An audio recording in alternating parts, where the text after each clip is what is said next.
Hey, Stoney here with another replay of Mechabellum, and in this game, we'll talk about what happens when your strategy fails and you have to pivot hard. Alright, let's go. At the bottom here, I'm playing as a Amplify Specialist, and I am up against KSP Lapite, playing as a Fire Badger Specialist. I started with Sabertooth and Arclight, and naturally this is a very aggressive comp, and I like to put them on the line.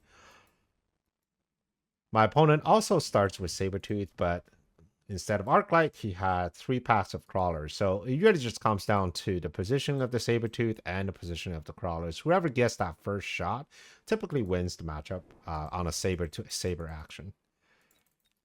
Now, I like to play things a little bit more conservative, so I tend to put my crawlers behind, but my opponent puts the crawler in front. We'll see. I mean, this is really close. With him being the crawlers in the front, that actually stops my saber from moving. So they'll shoot right away from the round start, which means the crawlers will crawl in front of the saber, which means hopefully they'll provide some type of shielding. All right, it looks like I am losing the saber on the right-hand side, but I might gain an advantage here. Yes, I do. One good thing about small amp core is that it actually turns the saber matchup from being killed in 2 shots to 3 shots. So that's a pretty significant difference. All right, round 2, we got some pretty juicy cards, but I think Rhino Assault to aggro players is just devastating. You either spend the whole round defending a Rhino, or you just ignore and take the loss on the tower and it tries to bolster your front. But either way, this is a very annoying card for a aggro player, and we both took it. For me, I like to always put the Rhino in the middle, leaning on one of these towers, and then I like to put a pack of crawler on the opposite side of that tower. The reason I do that is because a lot of times people like to put a crawler here or fan here. So if I already have crawlers here, they will automatically log onto the crawler first, right, and start making their way towards it until the Rhino is close enough for them to strike. All right. Now, because I already spent my deployments, one there and the other crawler in the middle, right? The middle is really just to defend the Rhino to the middle, or even on the side. But I didn't feel adequately defended, so I added 2 more missiles. It's a bit more wasteful defense, but in the right situations, it can work really well. All right, my opponent added the fans on the side. So if I didn't have this crawler, these fans will actually turn back and stall my my Rhino for a bit.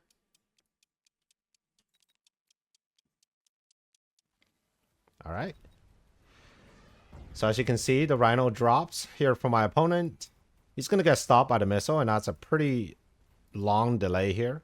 My Rhino is going to go straight to the tower, which means I will win the fight right here. Like, under debuff, the units take twice the damage, which means the saber would just need to pop it once and then follow up by a Arclight shot.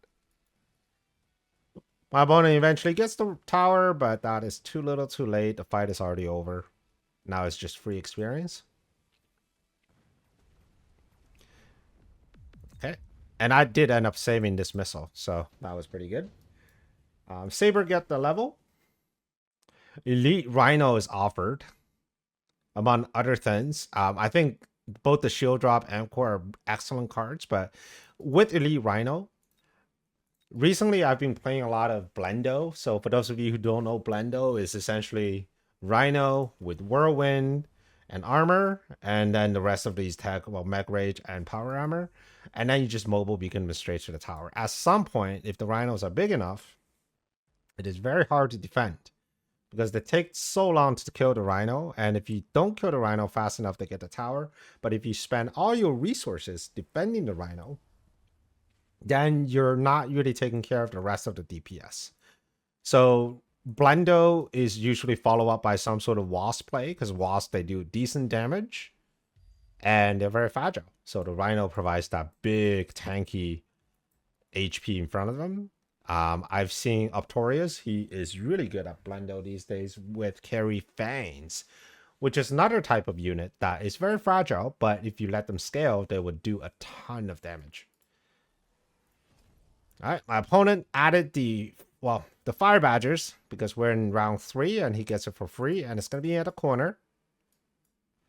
And then I have the Rhino right here for 400 cost at round 3. Very expensive. And also I spent the 200 for the armor enhancement because I just wanted to survive. Didn't have money for a mobile beacon. Feeling a little bad not having a mobile beacon. But we'll see how this goes. Alright, Rhino is already tanking at the front. My opponent did take side gun, and that is doing some work on this Rhino, but is that enough? Alright, being shot at by multiple sabers now. But it looks like this Rhino might just be a little bit too tanky for my opponent. The missile actually did its work, killing the fire badgers. And just like that, Elite Rhino survived the whole round in front of 3 saber teeth. Alright, so it looks like it's working, so we're going to double down on this. Wraith is a great unit to pair with the Rhino. Stonecaller is also, surprisingly, a good match with Blendo. So the idea with Storms is it will first soften up a lot of chaff at the front, and then when the Rhino goes in, all units start converging towards the Rhino, creating this nice cluster for the Storms to shoot at. Alright, Wraith is going down. We're not expecting our opponents to take any sort of air units, because he's doubling down on his saber teeth. So we're going to have to see. The Rhino is going to go forward. He is going to cheese with the Stormcaller. And he double tech his sabers, and now with double shot. So they will be really effective into the Rhinos. We're going to have to be a little bit more careful here. Alright, this cheese, it would have worked if I didn't level up the tower. And now with the tower leveled, it will take some time. It will eventually work, but it will take some time.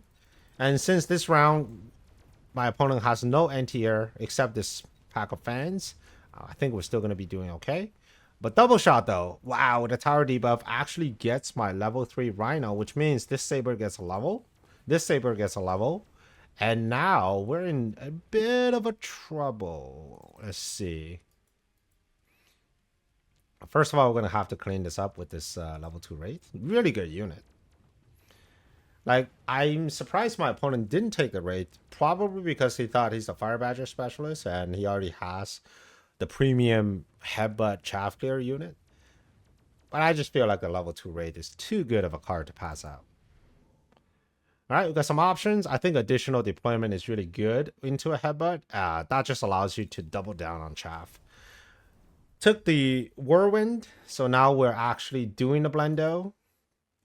We noticed that the left tower is wide open.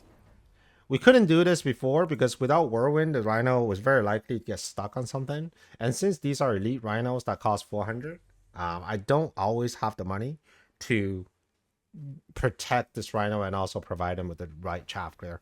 And right now, the right chaff clear is probably going to be another Wraith. So that's another 300 cost.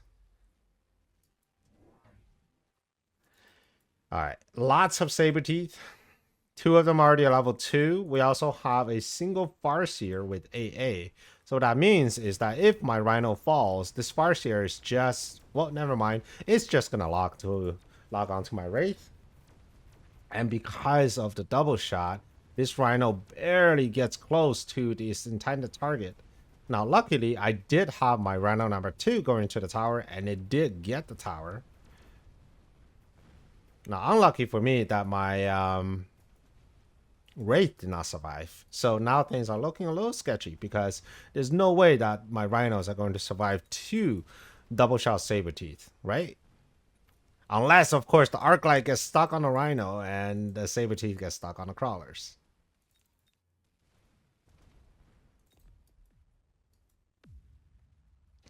Alright, I'm losing a lot of momentum here. I feel like my opponent is just spamming his saber teeth with double shot, and it's been working out really well for him. I pick out the Void Eyes. White Void Eyes of all units. I mean, the Mustang could be a great unit. Marksman might be good. Marksman might be a little weak into sabers on the line like this. So maybe not in this configuration. Mustang is a good support unit. But what I really wanted is some damage, also some bodies. I want something that the Arclight, once they latch onto, will take some time to clear. So that we're forcing the Saberteeth to do all the damage. My opponent took the Sandworm. I'm not too afraid of Sandworm. Level 4 Rhino can slice through a Sandworm at level 1, no problem whatsoever. I've added the additional Wasp specifically for this Farseer. So by Wraith can actually help with some chaff clear. And with the Amcord, it can actually dish out quite a significant amount of damage, especially to these level 1 Saberteeth. On the far right, I'm going to clog up these two blue sabers with just as many units as I can possibly find so that my Rhino can actually get to the tower. I took the loan here, needed that second Rhino, and also needed that third tech, which is the power armor. It was suffering a little bit because of the missile. Alright. Both Rhinos are doing well. They're proceeding into the correct tower here. Even Rhino number 3 got in and was able to do some damage. Unfortunately, it got double shotted before the tower went down. And now my Void Eyes are doing some work into these sabers. Oh, level 2 sabers hurt so much. Alright, we got the saber. We have a level 4 Rhino, but we have to deal with the Farseer here. And also another double shot saber. Let's see. I mean, it should just take one swipe and it will get both of them. But maybe the timing is good. Oh my god. It was so close. Almost got that saber with the Rhino left over.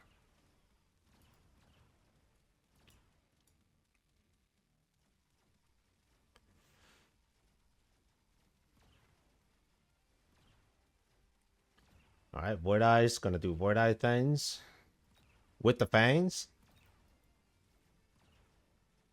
And this might be a draw. We only have 10 seconds left and neither of us are making too much progress on the tower. Alright. Okay, Rhino keeps leveling, which is a good sign, but keep getting shut down. So additional deployment, more chaff, right? Kind of protect the Rhino a little bit more. We're adding a Overlord here, preemptively expecting a EM, maybe from one of the units that has EM. Right now it does not have an EM source, but I do want to give that Photon just to complete the ensemble. And also Photon reduces damage taken, which means the Rhino is just going to run even better into the tower. The big concern now is that this Sabertooth is not level 3, which means if it wants, it can probably kill a level 3 Rhino in what, three volleys?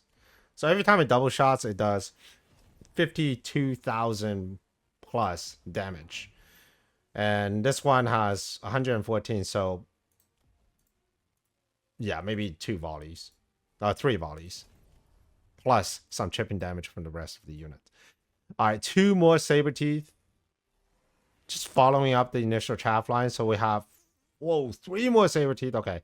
So which means these 2 Rhinos, they're going to have a combined firepower of potentially 5 Saberteeth.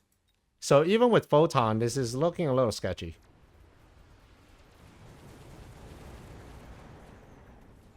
Okay, got the first one. Level 2, it really hurts. Not able to get to the level 2. And down it goes.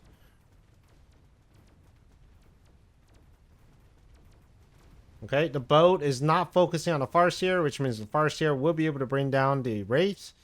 And also with the 2 Farseers bringing down my Overlord as well. And all of a sudden, my build is completely countered. The Rhino Blender is no longer working, and I am in big trouble because this is a lot of damage. Every Saber is at least 200 damage with the Farseer and 250. So what would you do in this case? Would you double down on a blender? Would you pivot? And if so, how would you pivot? Another additional deployment is offered. Additional deployment is a great card for when you need to pivot, right? So first, let's I already got the units coming down. I was gonna do a quick discussion on where to pivot, right? So first, you notice that our opponent has invested a great deal of money into single target damage. He has some chaff clear in the form of these 3 arc lights, and maybe if you count the Farseer as a chaff clear. And on the other side, he's got 2 arc lights. So a decent amount of chaff clear. Now, one thing to note is that the saber teeth are notoriously bad into medium-sized units. So if I swap out all my rhinos and just go with a bunch of steel balls, they would not be able to handle that. Another thing to note is that while the arc lights are pretty okay, sort of a mid chaff clear, but in a headbutt situation where you got a lot of fans running at you all at once, they're not the best, right? They tend to get a little bit overwhelmed. Spiders with HE work a lot better. Wraith work even better. So the idea now is, how do we capitalize on the lack of medium unit clear? And also, how do we capitalize on the lack of chaff clear? And that's going to be steel balls. So because of the triple additional deployment, I'm able to make 3 steel balls. Actually 5 steel balls. So we got the 2 default deployment plus the 3 additional deployment, and if we want, we can make the 6th one by buying the mass recruitment card. Now for this turn, I wanted to double tap the steel balls. One is with range that allows me to get in range of the saber tooth without having to really worry about the sight guns. The Sabertooth has a default range of 95, and that's where the sight gun goes. The Steel Ball, however, has a range of 100 when you take range and temp range, which means the Steel Balls will be able to lock onto the Sabertooth without worrying about a sight gun, and they'll have to pick them off one by one.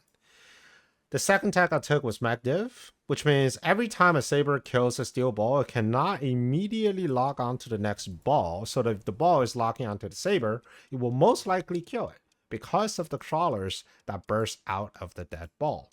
And also, it adds another layer of problems for my opponent because his only chaff clear right now are these arc lights.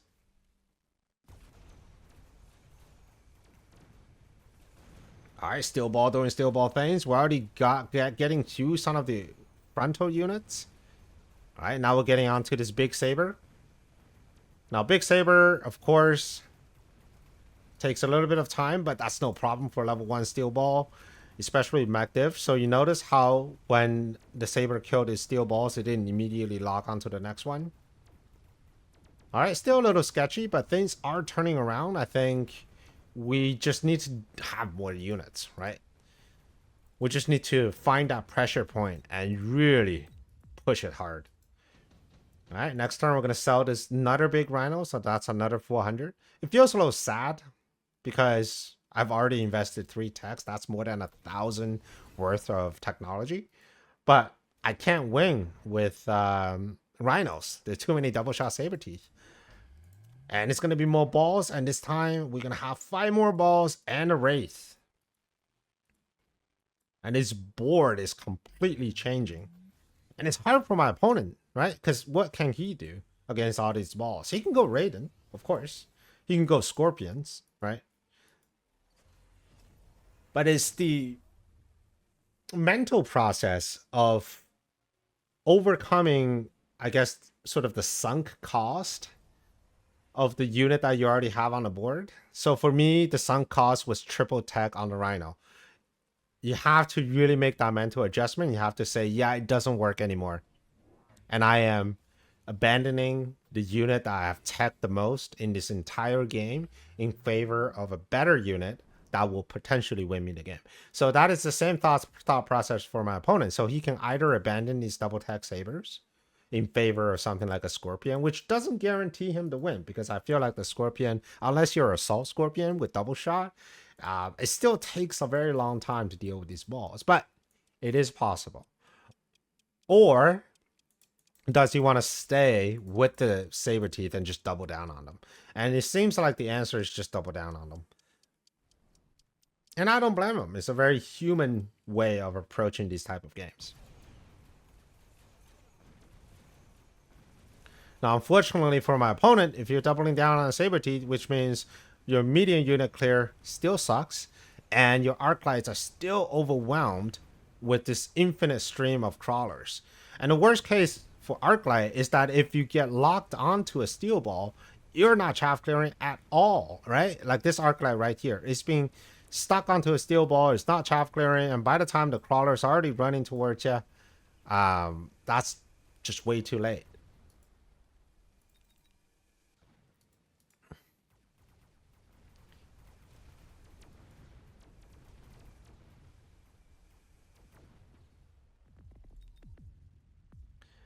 All right, doing well. And we're going to get to the final round here. We got Mustangs. We have 3 Scorpions. And I think my opponent should have taken the Scorpions here and put them in double shot and range. Just hide them behind this saber teeth. I took the Mustangs because it gives me some additional chaff clear and also some damage. Level 3 Mustangs actually do very decent damage. My opponent ended up deciding to take the Mustangs as well, which I kind of get, but also I don't think it's the right choice. He took the Mustangs and put HE on them. HE is specifically designed to clear chaff, so in this case, it's augmenting the arc lights to deal with my crawlers and also the crawlers bursting out of the steel balls. But I think the better choice would have been double shot Scorpions, because if you double shot a steel ball, you not only kill the steel ball, but also the crawlers that spawn out of it. So you're effectively helping both the medium clear and chaff clear. Okay. As for my rest of my round, I just keep adding more steel balls. I mean, at some point, if you got 50 steel balls aiming at your units, you simply cannot clear them fast enough before they all get charged up and kill them. So, yeah, that's just going to be my play. 50 steel balls, really.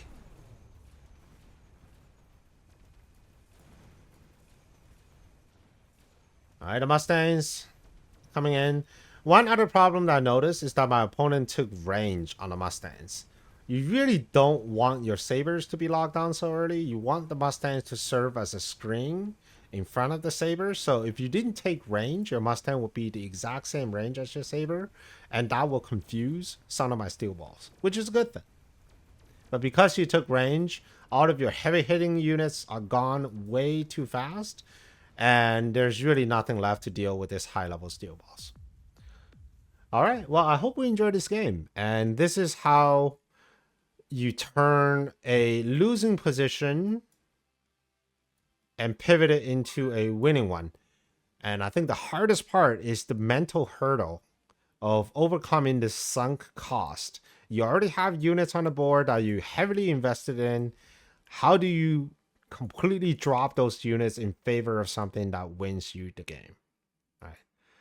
Okay, well, I hope you enjoyed this game, and if you want to see another one, here is one for you. And I will see you on the next one. Prepare your tactics. Mechabellum's calling. Deploy your fortress. The battlefield's alive with swarms.